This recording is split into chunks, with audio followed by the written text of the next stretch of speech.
আমাদের পলাশবাড়ি সদরপুর এলাকার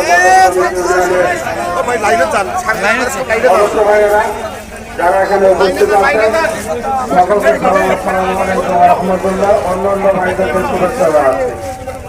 আজকে আমরা এমন একটি মুহূর্তে এখানে উপস্থিত হয়েছি, যে মুহূর্তটা আমাদের শ্রমিকদের অধিকার আদায়ের লক্ষ্যে আমাদের আজকের এই মানববন্ধন বিগত কয়েক মাস পূর্বে আওয়ামী লীগ সরকার কর্তৃক এই পলাশবাড়িতে মোটর শ্রমিক ইউনিয়নের সভাপতি সাধারণ সম্পাদক কর্তৃক মোটর শ্রমিকের যে টাকাটা আত্মসাৎ করেছে সেই টাকাটা উদ্ধার করতে আপনাদেরকে নিয়ে আমরা আজকে এই মাঠে মানববন্ধন করছি।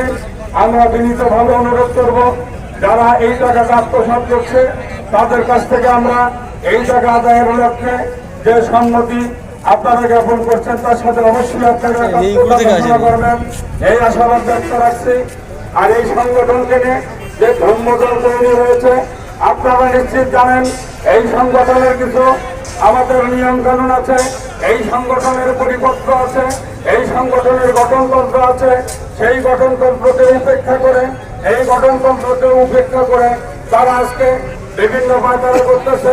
এই মোটর শ্রমিকের সদস্যদেরকে নিয়ে বিভিন্নভাবে কটাক্ষমূলক আচরণ করছে।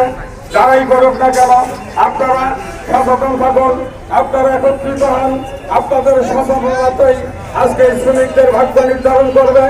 যারা এই ট্রেড ইউনিয়নভুক্ত সদস্য যারা আছেন সবার কাছে অনুরোধ থাকবে আমাদের যে এই সংগঠনকে বাঁচাতে গিয়ে, সংগঠনের নেতা কর্মীদেরকে বাঁচাইতে গিয়ে এই সংগঠনের যারা সদস্য আছে, যারা আপনারা বিগত দিনে আজকে আমাদের বর্তমান আমল থেকে এই সংগঠনের সঙ্গে জড়িত, সংগঠনটাকে আপনারা বিলুপ্তির দিকে নিয়ে যাবেন না।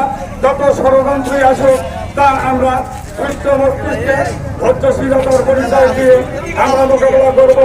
আপনারা আমাদের সাথে সম্মিলিতভাবে সহযোগিতা করবেন এই প্রত্যাশা আমরা ব্যক্ত করছি।